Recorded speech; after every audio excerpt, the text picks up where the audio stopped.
मेरो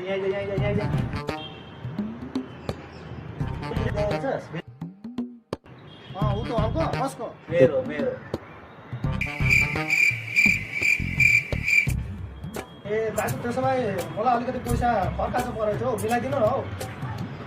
कति चाहिएको थियो मलाई बेसी चाहिँदैन 10,000 जस्तो मिलाइदियो हुन्छ दाजु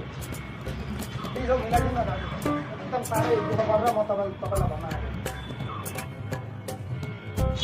अघि ठुल्ठुलो गल्ती हालेँ अब के भन्ने होला यसलाई मैले के सोच्नु भएको हो दाजु छैन मसँग अहिले छैन पैसा माग्न आइसकेको कस्तो भिखारीहरू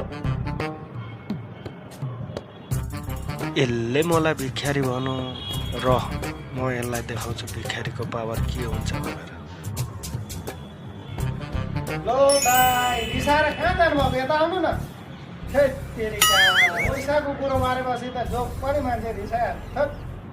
यत्रो ठुलो बडो मान्छे भएर त्यसरी रिसाउनु पाइन्छ अनि अब तपाईँको त यत्रो ठुलो बिल्डिङ रहेछ जुन त अब यो गरिबको खुट्टियामा पनि यसो बसेर 2-4 कुरा बात मारौँ होइन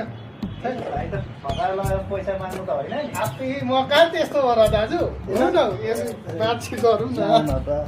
हाम्रो कुटिया चाहिँ यही हो मेरो कुटिया यही हो यही हो जो भित्र जाउँ न भित्र बसौँ